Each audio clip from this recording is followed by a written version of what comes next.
There's a room in your house you have walked past 1,000 times. You know the door. You know roughly what is inside. But you have never stopped to notice that the architecture of that room is doing something, that the proportions are deliberate, that the layout is a message, that someone built it this way on purpose and left clues in every corner for anyone willing to slow down long enough to look. Genesis chapter 1 is that room.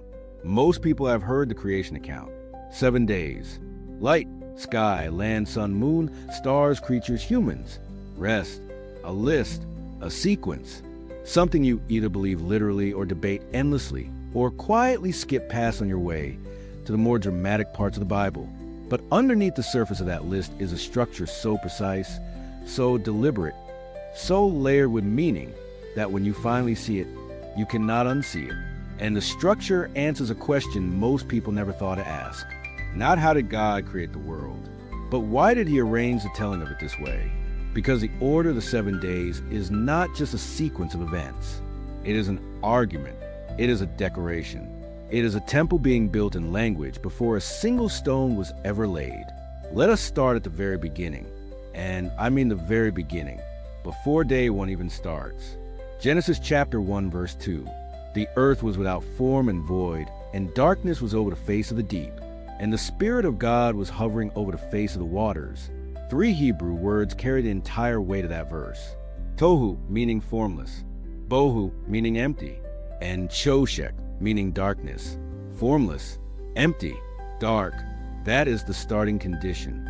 And those 3 problems are precisely what the 7 days of creation solve. Not randomly, not in any order God happened to choose. In a specific sequence that maps directly onto those 3 opening problems. The first 3 days solve the problem of formlessness. They establish form, structure, and separation. The next 3 days solve the problem of emptiness. They fill what was formed. And the 7th day addresses something altogether different. Something that has nothing to do with matter or light or creatures at all. Here is a structure that Hebrew scholars have been pointing to for centuries. And once you see it, every day clicks into place like a key turning in a lock. Day 1. God separates light from darkness. Day 4. God fills the light and darkness with the sun, the moon, and the stars. Day 2. God separates the waters above from the waters below and creates the sky. Day 5. God fills the sky and the sea with birds and fish. Day 3. God separates the dry land from the sea and causes the earth to produce vegetation. Day 6. God fills the land with animals and with humanity. Days 1 through 3 form the framework. Days 4 through 6 fill the framework. The first half of creation builds the rooms. The second half furnishes them. This is not a coincidence. This is architecture. The same Hebrew word used for separation in day 1 is echoed in the filling of day 4. The same waters divided in day 2 become the home of the creatures in day 5. The same land that appeared in day 3 becomes a stage for everything in day 6. And the person who wrote this knew exactly what they were doing. They were not just recording events. They were composing a document, and the document has a thesis. The creation account in Genesis is not a science textbook. It is a theological poem written in the shape of a temple. Ancient Near Eastern temples were not primarily places of worship the way we think a church is. They were understood to be the place where heaven and earth overlapped, where the deity took up residence, where order extended out from the divine presence into the chaotic world beyond. And building a temple followed a specific pattern. First you established the structure, then you filled it with presence, and then the deity rested in it, indicating that the work was complete, that the dwelling was ready, that the God had moved in. Genesis 1 follows that exact pattern to the word. God builds a structure across 3 days. God fills the structure across the next 3 days. And on the 7th day, God rests, not because he is tired. The Hebrew word is Shabbat. And in ancient Near Eastern temple texts, the rest of a deity after completing creation is not exhaustion. It is enthronement. It is taking up residence. It is the indication that the work is done and the ruling can begin. The 7 days of creation are not a building project. They are a cosmic temple dedication. And the universe is the temple, and God is moving in. Now, let us walk through each day individually, because inside this larger structure, each day is doing its own specific work. Day 1. Genesis chapter 1 verses 3 through 5. And God said, "Let there be light." And there was light. And God saw that the light was good. And God separated the light from the darkness. God called the light day, and the darkness he called night. And there was evening, and there was morning, the first day. Notice that the sun is not created on day 1. The sun does not appear until day 4. So what is this light? Scholars have wrestled with this for centuries. Some suggest it is the primordial light of God's own presence, the same light described in Revelation 21 verse 23, where John writes that the city has no need of sun or moon to shine on it, for the glory of God gives it light. Others point out that in Hebrew cosmology, light and time are bound together. What God creates on day 1 is not just photons, it is the framework of time itself, the rhythm of evening and morning, night and day, that everything else will be measured against. And here is something worth sitting with. God calls the light good, but he does not call the darkness good. He does not call the darkness evil either. He separates them. He names them both. He gives darkness its own place in the order, because darkness in Genesis 1 is not sin. Darkness is a raw material God is working with, and even raw material has its place in what God is building. God places his image not in stone or gold. He places it in people. Humanity is the living statue of God in the world, walking, breathing, thinking, creating representations of their Maker in every corner of the earth they inhabit. And Genesis 1 verse 27 hammers this home with a poetic structure that is almost impossible to capture in translation. So God created man in his own image. In the image of God, he created him. Male and female, he created them. 3 lines, each one saying the same thing a slightly different way. Ancient Hebrew poetry used this kind of repetition, not for lack of imagination, but for emphasis. When something is said 3 times in 3 parallel lines, the reader is meant to stop and stand in that moment. This is not moving past. This is the center of everything. Male and female, both bearing the image. Neither one a more complete expression of it than the other. The image of God in humanity is not fully displayed in one gender. It takes both to reflect the fullness of what God is like. And then God blesses humanity. Genesis chapter 1 verse 28. And God blessed them. And God said to them, "Be fruitful and multiply and fill the earth and subdue it and have dominion over the fish of the sea and over the birds of the heavens and over every living thing that moves on the earth." The same blessing spoken over fish and birds on day 5 is now spoken over humanity on day 6, but with something added. Subdue it, have dominion, the creatures were told to fill. Humanity is told to fill and to govern. They are not just inhabitants. They are stewards, vice-regents, image-bearers placed in the temple of creation to represent the king. And at the end of day 6, something else changes. God does not just say it was good. Genesis chapter 1 verse 31. And God saw everything that he had made, and behold, it was very good. Not good, very good.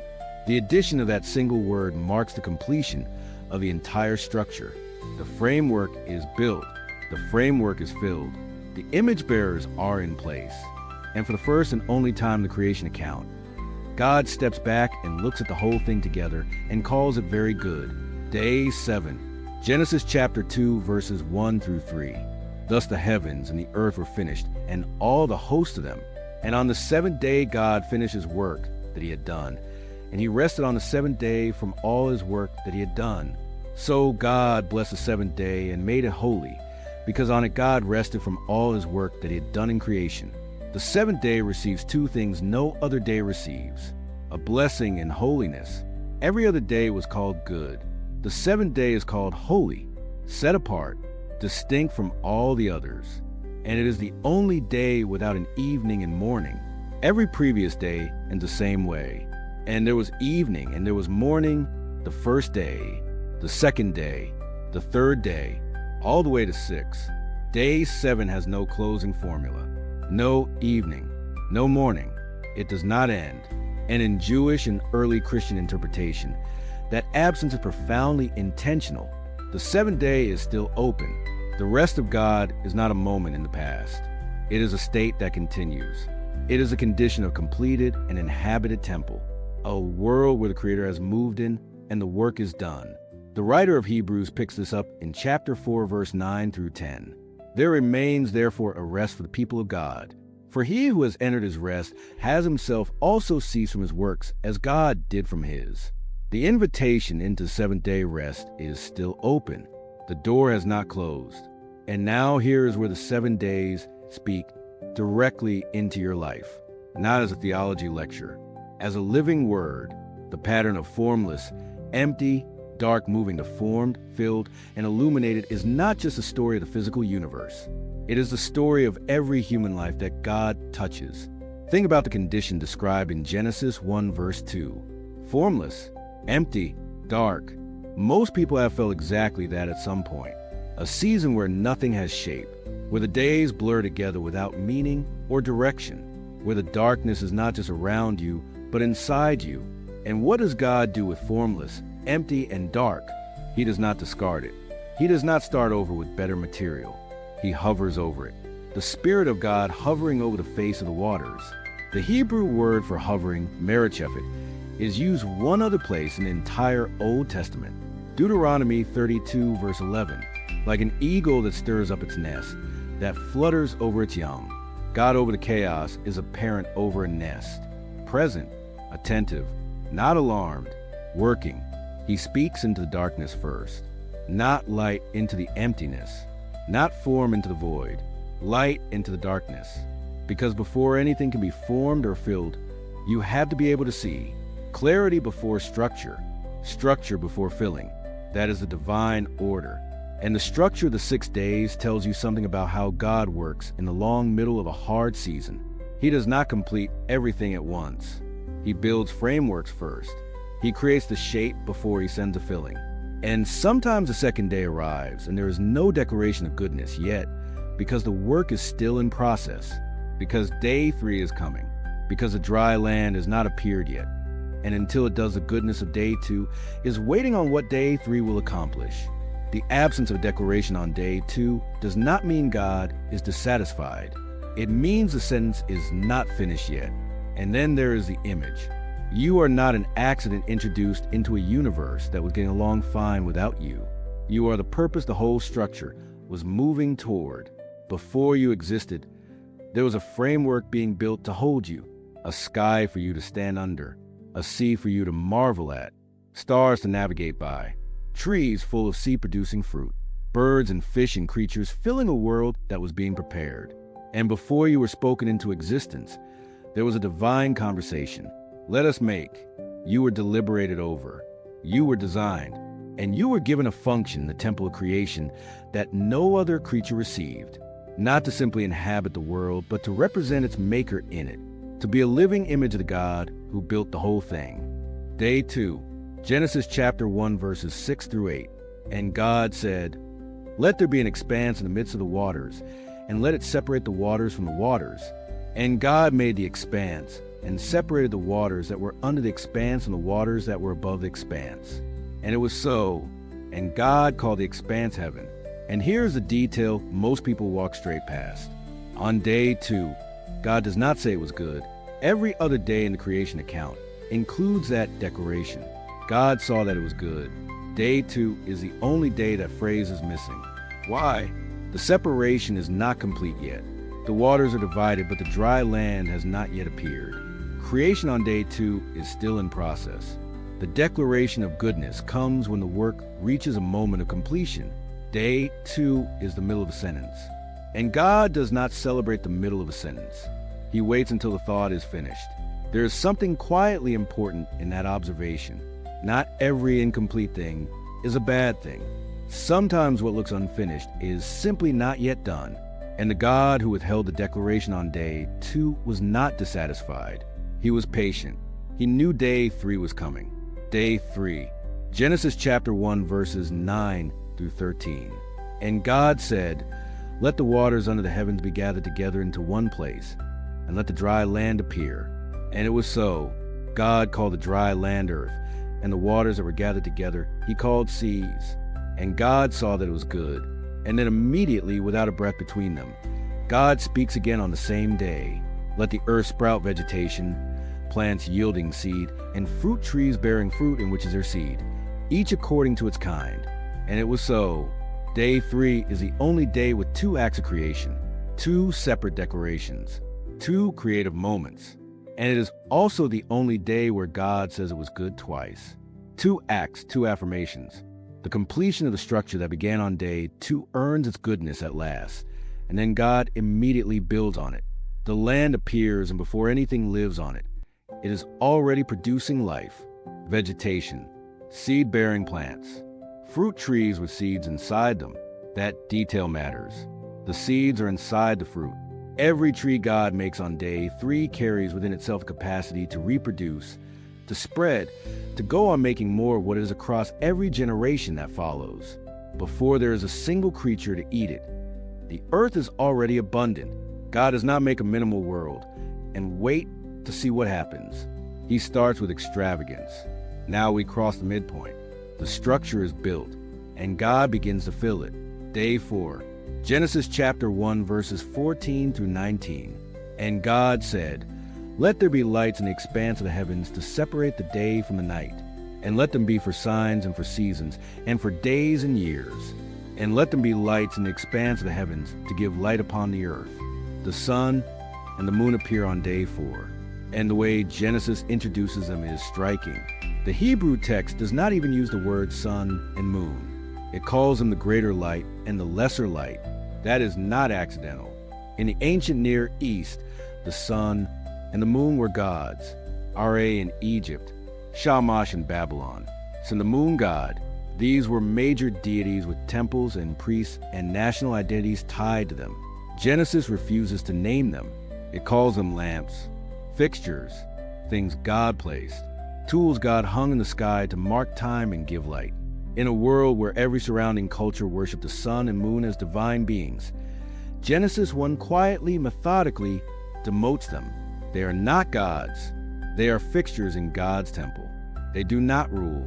They serve the same sky that other nations bowed toward. Genesis says God furnished like a room.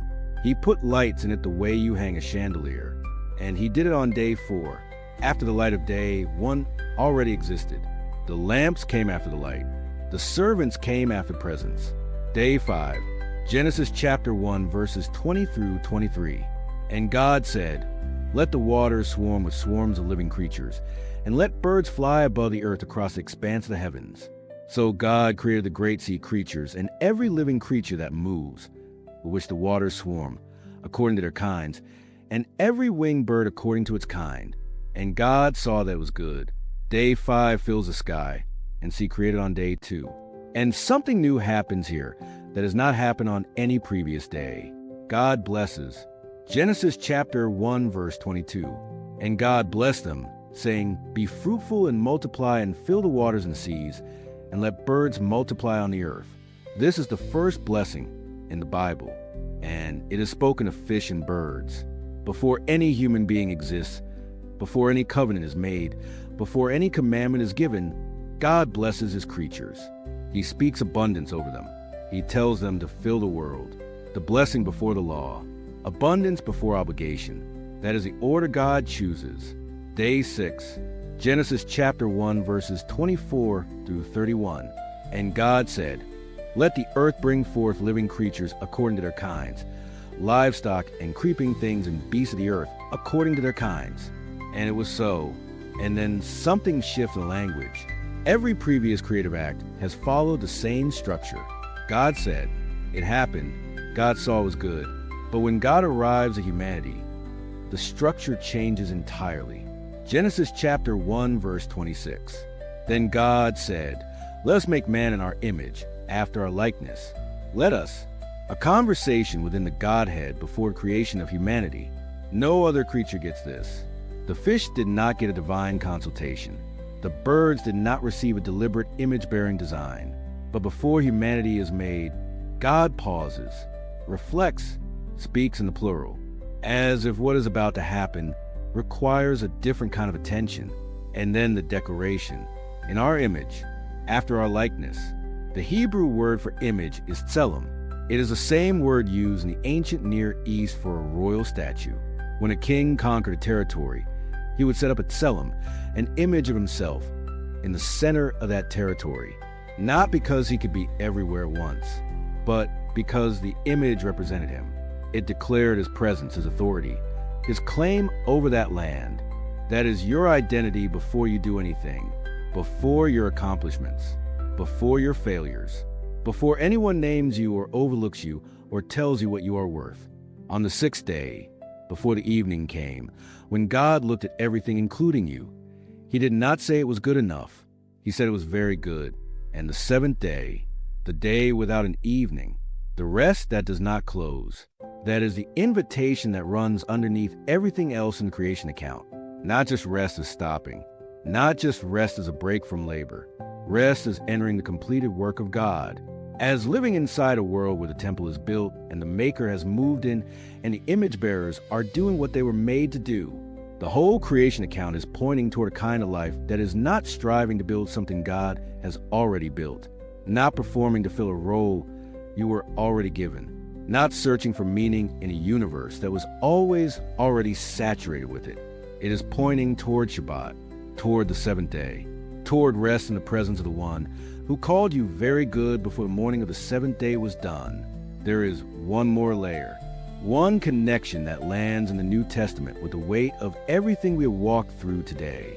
In the beginning was the Word, and the Word was with God, and the Word was God. He was in the beginning with God. All things were made through him, and without him was not anything made that was made.